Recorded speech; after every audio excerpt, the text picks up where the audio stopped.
Saturday of the 5th week in Ordinary Time. A reading from the book of Genesis. The Lord God called to Adam and asked him, "Where are you?" He answered, "I heard you in the garden, but I was afraid because I was naked, so I hid myself." Then he asked, "Who told you that you are naked? You have eaten then from the tree of which I had forbidden you to eat." The man replied, "The woman whom you put here with me, she gave me the fruit from the tree, and so I ate it." The Lord God then asked the woman, "Why did you do such a thing?" The woman answered, "The serpent tricked me into it, so I ate it." Then the Lord God said to the serpent, "Because you have done this, you shall be banned from all the animals and from all the wild creatures. On your belly shall you crawl, and dirt shall you eat all the days of your life. I will put enmity between you and the woman, and between your offspring and hers. He will strike at your head, while you strike at his heel." To the woman he said, "I will intensify the pangs of your childbearing. In pain shall you bring forth children. Yet your urge shall be for your husband, and he shall be your master." To the man he said, "Because you listened to your wife, and ate from the tree of which I had forbidden you to eat, cursed be the ground because of you. In toil shall you eat its yield all the days of your life. Thorns and thistles shall it bring forth to you, as you eat of the plants of the field. By the sweat of your face shall you get bread to eat, until you return to the ground from which you were taken. For you are dirt, and to dirt you shall return." The man called his wife Eve, because she became the mother of all the living.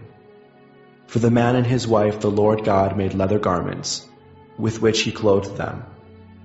Then the Lord God said, "See, the man has become like one of us, knowing what is good and what is evil. Therefore, he must not be allowed to put out his hand, to take fruit from the tree of life also, and thus eat of it and live forever." The Lord God therefore banished him from the Garden of Eden to till the ground from which he had been taken.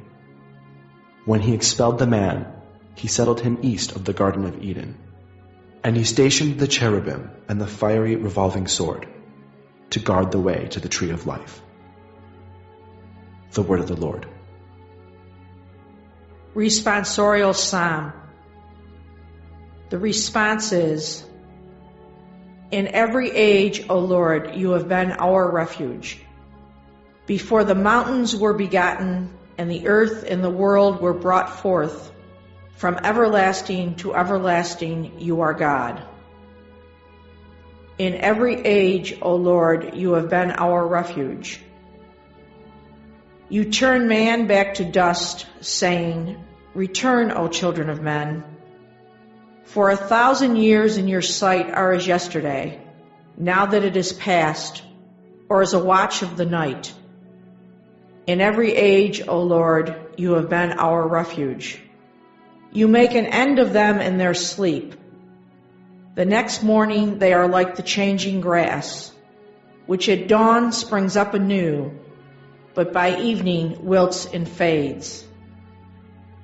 In every age, O Lord, you have been our refuge. Teach us to number our days aright, that we may gain wisdom of heart. Return, O Lord, how long? Have pity on your servants. In every age, O Lord, you have been our refuge." A reading from the Holy Gospel according to Mark.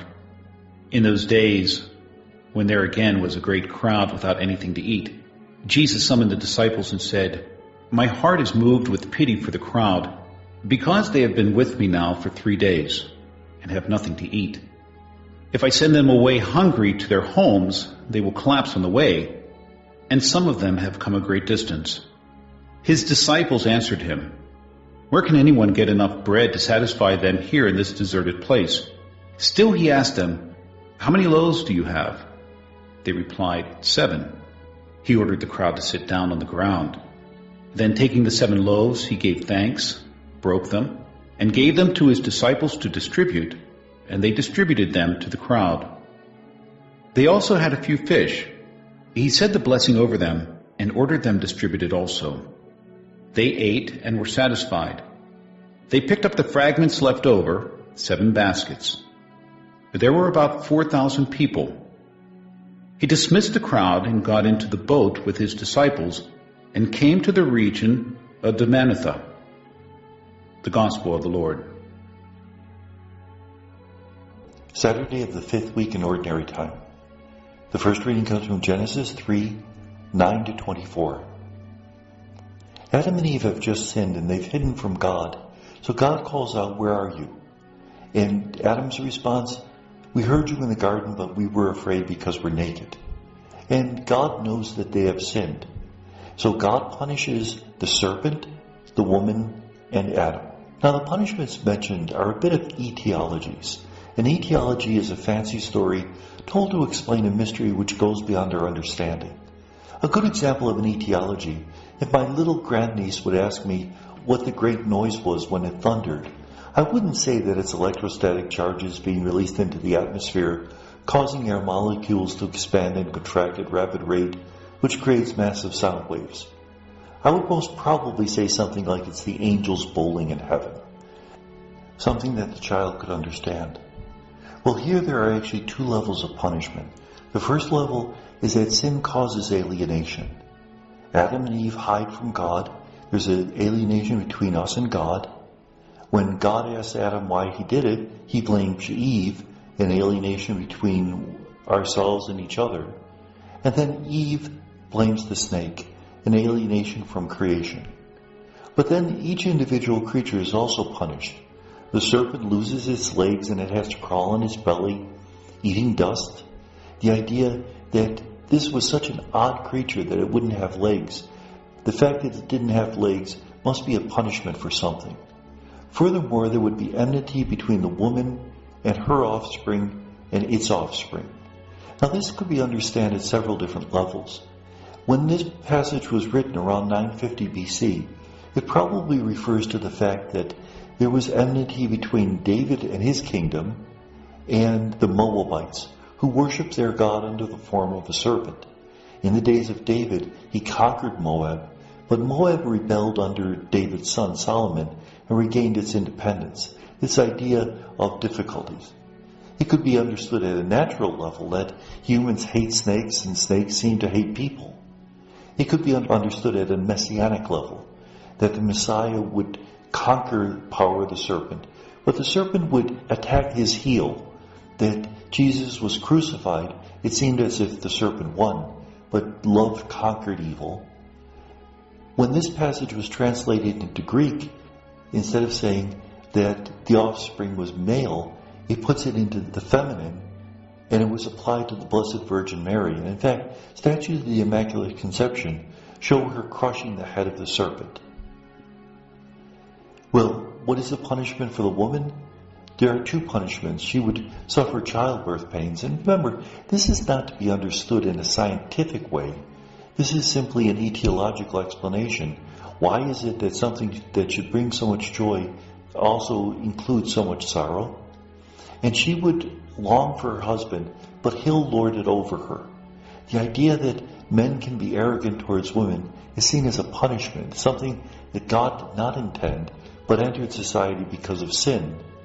And the man would work hard, but not receive a proper recompense. Work is not the punishment. Even before the sin, man worked in the garden. His punishment is that he would not receive a proper recompense. The woman is called Eve, which is a name associated with the word living, because she is the mother of all living. And God prepares a wardrobe for Adam and Eve. He protects them, even though he had told them that if they ate of the tree of good and evil, they would die immediately. He protects them, but he does exile them from the Garden of Paradise, from that tree of life. That now we'll live a mortal existence. We're certainly going to die. And in fact, he protects the entrance to that garden with cherubim. Now, cherubim are not little bare-bottomed babies that you see in Baroque art. Rather, they're horrific creatures that you would see at the door of an Assyrian temple, part dragon, part lion. They would terrify people who approached that garden. The Gospel is from Mark 8, 1 to 10. There are people who are following Jesus and they're quite far from their homes. They have nothing to eat. So what does Jesus do? He takes 7 loaves, blesses them, and distributes them to the crowd along with a few fish. They have more than enough food left over, 7 baskets left over. Now this is one of 2 multiplication of loaves and fish in Mark and Matthew. One multiplication is for the Jewish people. There are over 5,000 people there, and there are 12 baskets left over, 12 for the 12 tribes of Israel. This multiplication is for the Gentiles, because he's in Gentile territory, and there are 7 baskets left over, 7 being the perfect number, enough for every person upon the earth. That Jesus satisfies our deepest hunger, which realistically is the hunger of our hearts, our brokenness, our need to know that we're loved, that we're not alone in this journey, but rather we're accompanied by someone who loves us more than we love ourselves. And may God bless us.